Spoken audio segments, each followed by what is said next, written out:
Walking away from a good paying job to become an actress at 54 and winding up broke at 57. Sad.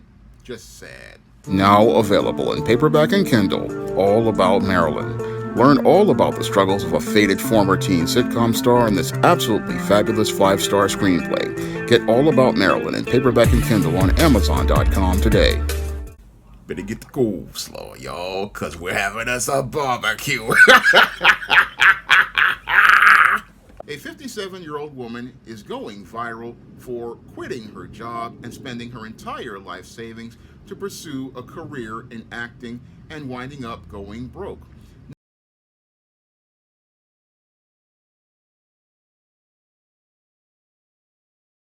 That was in October of 2022, rolling into November. I did not find a job until, oh my gosh, September of 2022. Almost a whole year. I hustled. I drove DoorDash. I did Amazon deliveries. I worked overnight at Walmart. I did everything I could. And I'm sorry, y'all. I did it's called Insta work. Everything I could. And then I also ended up withdrawing my pension and my retirement because I just didn't have enough money. And this is not how I expected things to go. I really didn't, because I'd always landed on my feet. And this is the first time I had not. So I went and I finally got a job and was working at a company. Had talked to them, told them I do acting. Every now and then I might need some time off. Because, I wasn't doing like big time. I wasn't gone all the time. It was fine. They hired a manager who had a problem with it. And she didn't want to give me any additional opportunities. She had issue with me. And I'm a worker. I'm dependable. Most of the time I was there, and I would look around and I would see other people not showing up for work, leaving early, coming late. And that's not how I work. I'm going to be on time. I'm sorry. I'm going to be on time. I'm going to work my butt off. I'm going to help you. I'm going to support you. I'm going to leave I'll leave at my designated hour if I don't have anything else hanging or, over. I eventually ended up leaving in April because she was riding me. And I was like, I am not going to put up with this. Well, sorry. Was checking to see if someone else was there. But I ended up finding another job. I was working Amazon in the warehouse. Did that for a while. I actually enjoyed it. I enjoyed it. And eventually got another job. Okay, that was April. In July, started a new job in July 10. It was a contract to hire position. So I was getting on my feet and everything. And I felt bad because my goal was, the young lady I was living with, I was only going to be there a year. And I ended up being there the whole time, minus maybe a couple of months, few months. Because what ended up happening, I got my job, I was getting on my feet, I was like, I want my own place. Moved out, and the place I moved into was roach infested. And I thought, okay, maybe this is a fluke. I'm seeing a few. They exterminated. It's probably been empty a while. But no. Y'all, I slept in my bedroom, tried to cover the door so they couldn't get in. It didn't matter. They got in. I woke up one morning, and there was some crawling up the wall. And I thought, I can't do this. I had ordered furniture, and I had to cancel that order. I never unpacked, and then I would have to unpack. When I got ready to leave, when I finally was like, I've had enough of Atlanta. Nothing's working out. I'm broke. I can't seem to get on my feet. I'm not bouncing back. I was stressed. I thought, I'm going home, and I had been talking to my sister and everything, and I hate it because I felt like I quit too soon and I gave up, but I did not. I felt as if I didn't have a choice. So I talked to my employer, and she said I could work remote if I committed for 2 years. Y'all, when you get ready to make a major decision, talk to God first. Because you can talk to people and they will talk you out of what you ask God for. Because I asked God specifically if I could have a job, I could work remote, I could stay with this company, and I could move back to Memphis. Well, in my ear, and then even me, so I can't blame it on them because it was my final decision. I decided not to work remote. I regretted that because I'm thinking I'll go back to my old company. That did not happen, and I'm still not there. I've been back since August of 2024, and it is, what month is this? This is February of 2025. I applied for several positions, and I have enough rejection emails from them. If I printed them out, I could wallpaper at least one wall. I am not going back. I don't know what's on my file, but they are not hiring me back, period. So I've had to live with that. Before I left, my boss told me, don't leave. But I left anyway. Much regret. But here I am, February, and I realized, back in August, I moved in with someone, and it was not the ideal situation. I had conversations with this person before, and I should have gone with what I knew. In the beginning, the person didn't want me to move in, and I should not have. Eventually, she opened up her doors to me, and it wasn't horrible, but there were challenges. And there are other things I won't discuss, but there were challenges. But she allowed me, we set our rent. She was very kind about it and everything because I was still looking for a job. So I just tried to make sure I could give her, what we agreed upon every month. And I did. I got here, I DoorDashed. I did anything I could. Mostly was DoorDash to make money so I could try to keep up with my bills. Something happened and I felt it was time for me to move out. I did get a contract position in October, but by that time I was behind on a few things, not severely. Moved out, got my own place, and I am happy about having my own place because ain't nothing like going home and it's quiet. Run through your house, however you want to. So, decorate how you want to, move things around like you want to. You know what I'm saying. Moved in, just felt that, applied for the apartment, moved in. It's a good apartment complex. Rent is not ridiculous. It's decent in my opinion. Still on a contract position, trying to make ends meet. They are waving at each other. Every now and then they shake hands.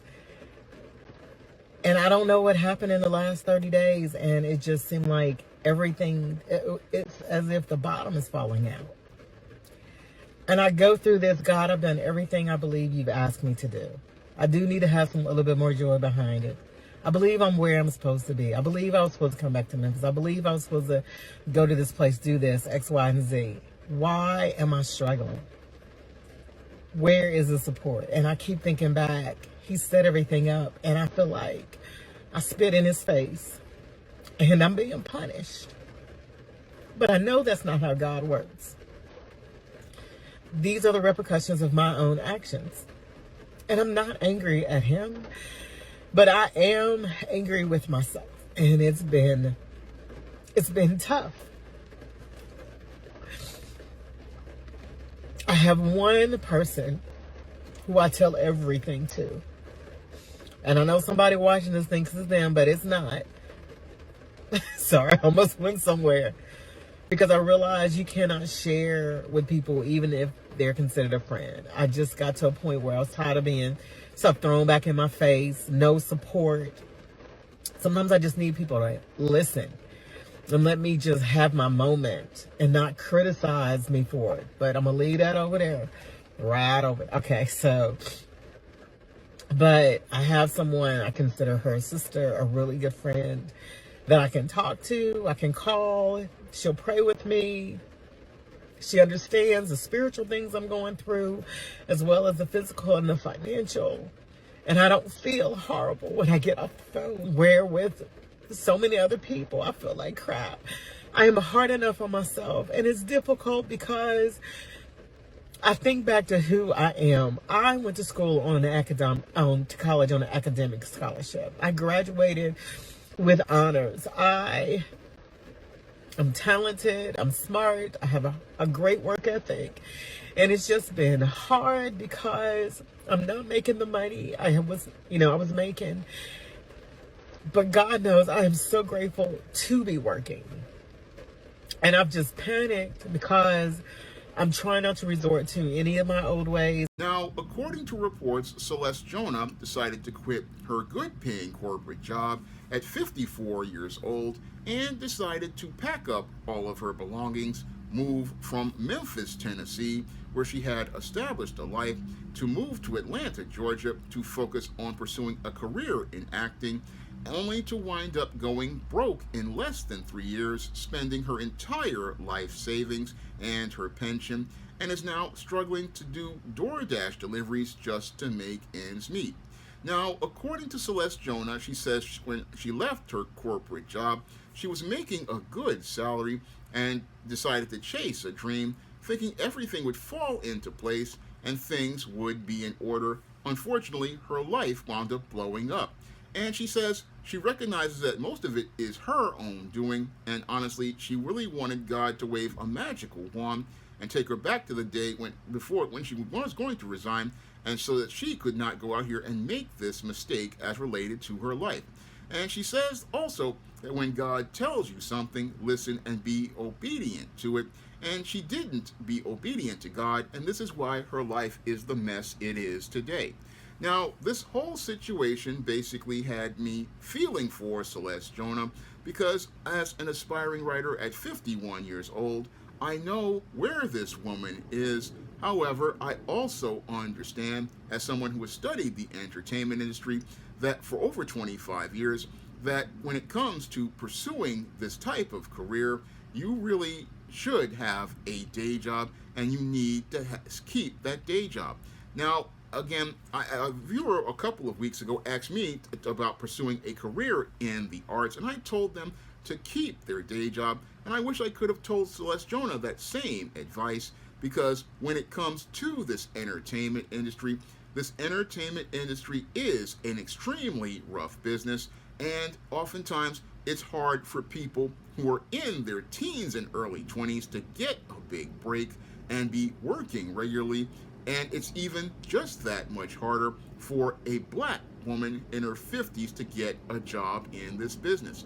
Now, I wish I could have given Celeste Jonah a copy of my screenplay book all about Maryland, where I talk about the struggles and plight of black actresses who basically were in the entertainment industry, and how hard it is for a black actress to find a job in this business. Because when it comes to the entertainment industry, it's next to nigh impossible for a black actress to find work in this business on the regular, and it's nigh impossible for even A-list black actresses like Halle Berry or actresses like Kimberly Elise or Sally Richardson to find work. And a 57-year-old woman would have even a much harder a chance of getting that work, because as a rookie, again, nobody knows who you are. And again, that's because, again, when it comes to Hollywood really does not go out here and write a lot of roles for black women specifically, because most screenwriters make most of their money by going out here and writing scripts with white female leads, and especially young white female leads from about 19 to about 25. Usually that's what most screenwriters write for, because those are the prime years of a woman, and those scripts are easier to sell when you write a script that features a white female lead who is very young and attractive as a love interest or a girlfriend. Usually, if you're a screenwriter and you write a script with that type of role, that script has a much better chance of being sold, and that chance basically is 1 in a million. So when it comes down to roles that are written for black actresses, it's usually slim to none, because black women are at the bottom of the entertainment industry and they're not considered to be bankable. And since black actresses are not considered to be bankable by the studios basically don't want to buy scripts that feature black actresses in the lead. And usually, when they do write scripts for black actresses, it's never usually for an older woman who's 57 years old, because when it comes to the studios, again, they are a youth-based business, and with them being youth-based businesses, they're looking for younger talent. So I don't know what Celeste Jonah was thinking by going out here and quitting her good job to go out here and pursue a career in acting in Atlanta. It just didn't seem smart at all, because what she basically was caught up in a delusion that I've seen many 18, 19-year-olds do when they graduate high school. They want to go out here and get on the Greyhound bus, take a trip all the way to LA, leave the bus station on 7th Street in LA with dreams of being a star, but those dreams basically fizzle out in less than 6 to 8 months, where either they run out of money or because they're desperate, they start entering into the adult film industry because it's the only place that's hiring. And as they continue to try to have a career in entertainment, they wind up losing their dignity, their self-worth, and everything is related to their intangibles of womanhood.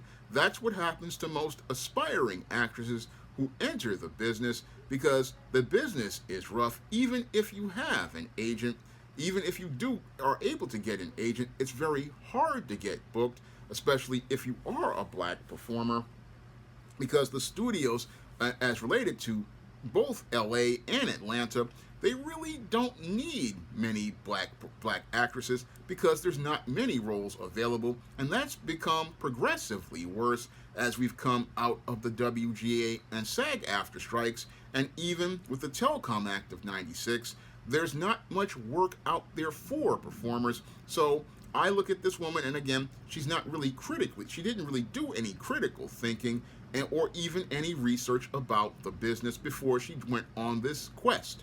Because had she done some research like I did when I was writing all about Marilyn in 2007, she would have found that this whole entertainment business as related to acting, it's, again, extremely competitive. And again, as it's extremely competitive, there's not much work out there for black actresses. And again, even A-list performers like Halle Berry and many others who are in her age range, basically, these were the most beautiful women in the early 2000s and the 90s, and they're having hard times getting work because the studios have cut down on the number of projects that they're going to greenlight for financing. And with the studios cutting down on the number of projects that they're going to finance, a lot of black actresses are out here basically not able to find work, and they basically are out here, again, struggling to make ends meet.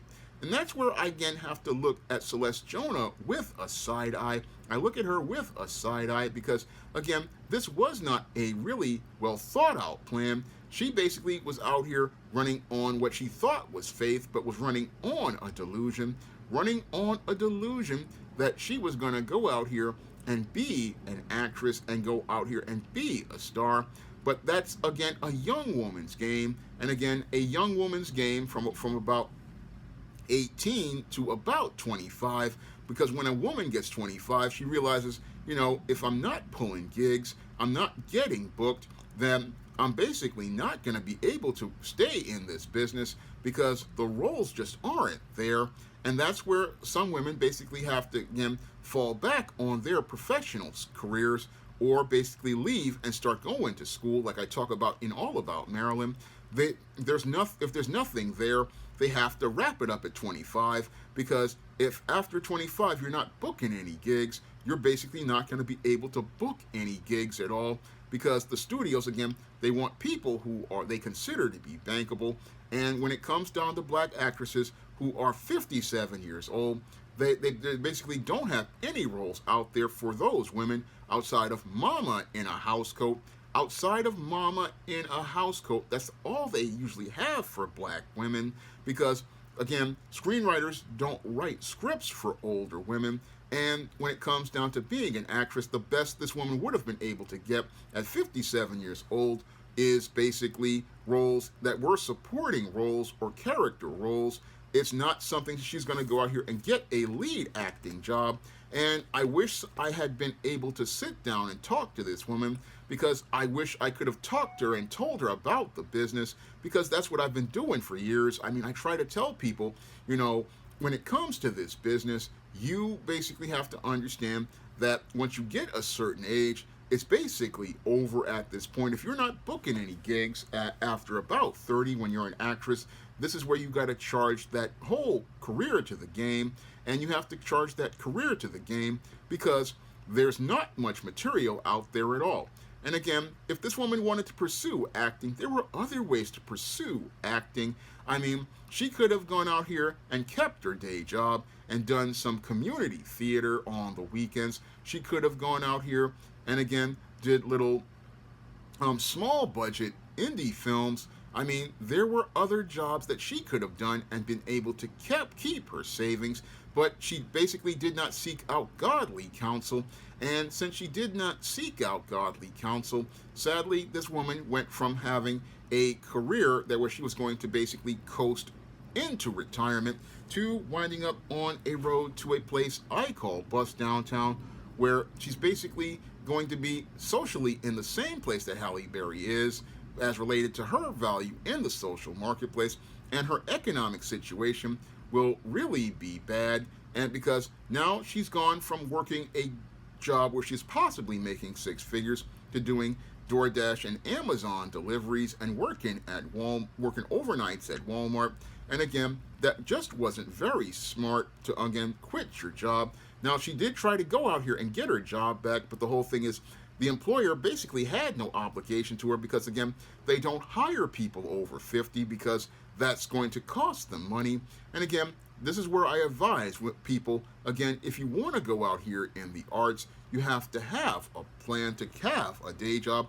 That was my original plan when I was out here and I had a job at City College. Again, I wanted to sit there and work that job and stay there until retirement.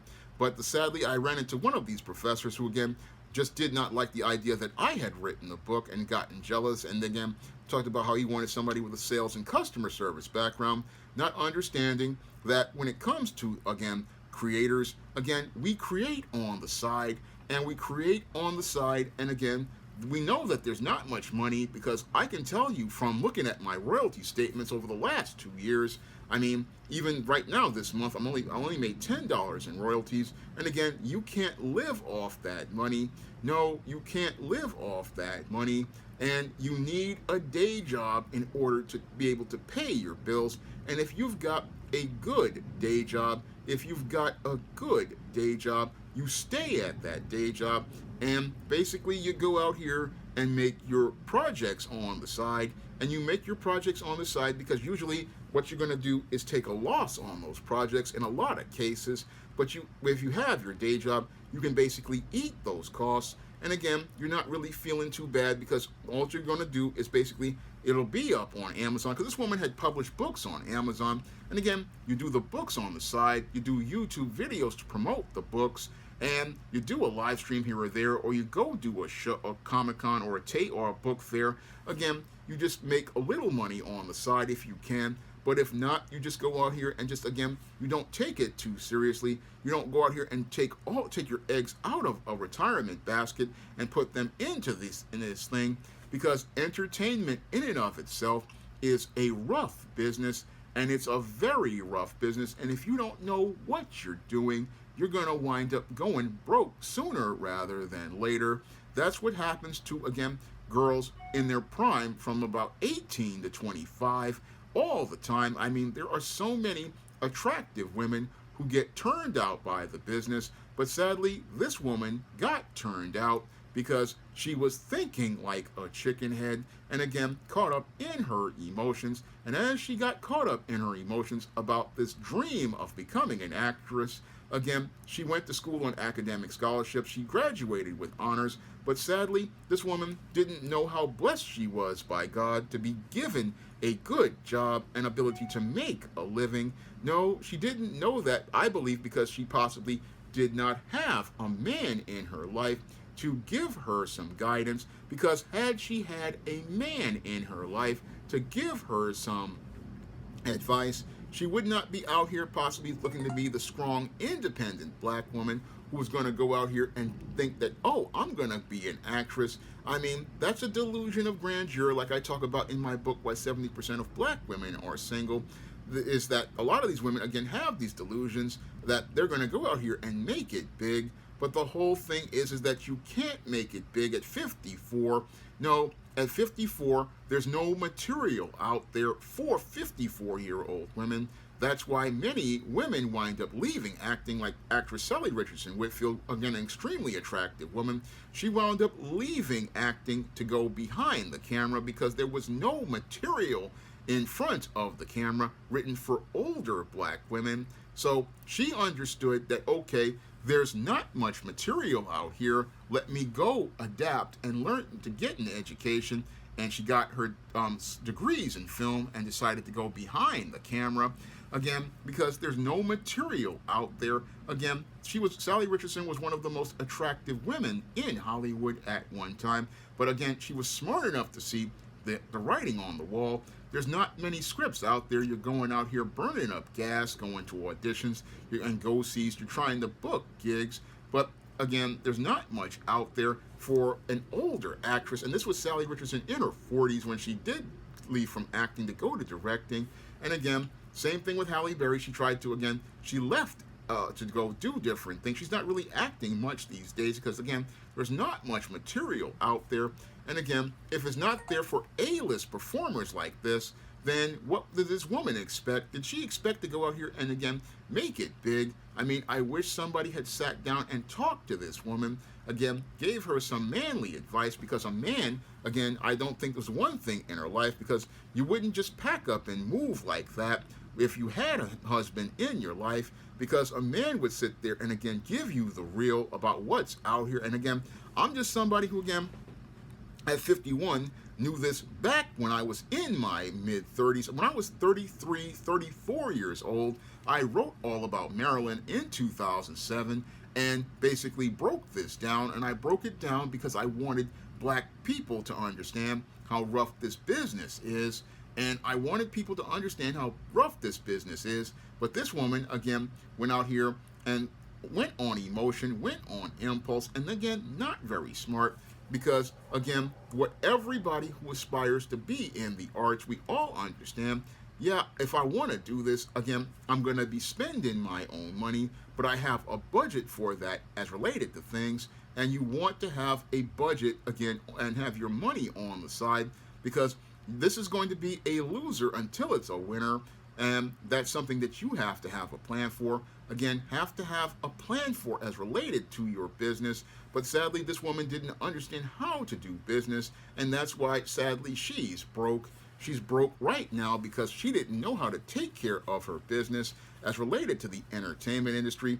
And again, sadly, went out here, went to Atlanta, possibly, I think, went to the Tyler Perry studios or down there, not understanding that, again, you gotta have creds in order to even get in this business. And again, your creds have to be things that are things that can get you in the door, and you also have to have an agent. So this woman really, again, did this to herself, and as she did it to herself, basically is now looking to try to take donations to possibly make up for things. But that's short-term money because she didn't have any long-term thinking. And that's the sad part about watching this woman, is she's out here thinking about, again, things in the short term, acting on impulse. And again, when I look at this woman, it basically shows me what is in the Bible about women needing a man to lead them and to guide them, needing a man to give them guidance so that they don't go out here and pull chicken head maneuvers like impulsively quitting a good job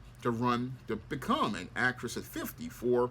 No, you need a man to sit down and again check you on that type of stupidity, check you on that stupidity to let you know where you really are and know how this business runs.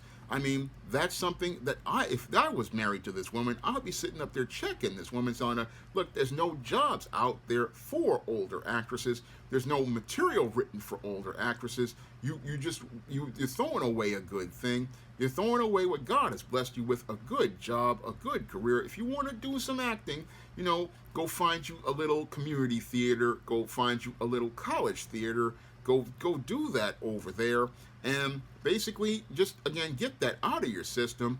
And like I do when I go out here and I publish my own books, again, I know how rough this business is, and it's a really rough business, whether it be books, whether it be films. Again, it's a tough business. And again, this woman basically she thought she could go out here and reach for the stars, but wound up crashing on her ass, because she basically didn't want to listen to anyone. And again, there's nobody out here in their mid-50s talking about being an actor. No, that's where you're starting getting ready for your retirement and getting ready to move on as related to the next world. That's where you're getting your spiritual house in order. But sadly, this woman didn't focus on getting her spiritual house in order because she wasn't part of God's natural order. No, she wanted to go out here and drink the feminist Kool-Aid, which told you that you had all the time in the world. I go in depth on this in my book, The Woman Crisis, and basically wound up creating a crisis as related to her life, where she went from being on easy street on her way to her old age to basically begging for change in her later days. Now, if you want to learn more about the struggles of black actresses in the entertainment industry, you can pick up my screenplay book, All About Marilyn, on Amazon.com in paperback and Kindle format. And that story will show you why many black actresses wind up walking away from the entertainment industry because of the lack of opportunities available to sisters in the business. And if you want to learn why so many women like this woman wind up being single in their older age, you can pick up my book, Why 70% of Black Women Are Single, on Amazon.com. And that book will present you with the paradigm of failure that this woman basically wound up in. And if you want to learn why many women like Celeste Jonah wind up on this road to becoming women in crisis, you can pick up my book, The Woman Crisis, on Amazon.com in paperback and Kindle format. You can also find The Woman Crisis at other online booksellers like Draft the Digital, Google Play, Barnes & Noble, and big box retailers like Walmart and Target. And if you'd like to see me take more celebrities or aspiring celebrities to the barbecue, you can drop a donation to the Patreon, the PayPal, or the Cash App by clicking the links in the description box. That's all I have to say for this video. You can comment, rate, and subscribe. Now available in paperback and e-readers, All About Nikki, a fabulous first season. The Fresh Prince of Bel-Air meets Clueless in this absolutely fabulous African-American 1990s teen sitcom. Get all 13 episodes of All About Nikki, the fabulous first season, in paperback and e-readers today. Support Black-owned and Black-operated digital broadcast media. www.niceradionetwork.com. Nice Radio Network, broadcasting 24 hours a day, 7 days a week.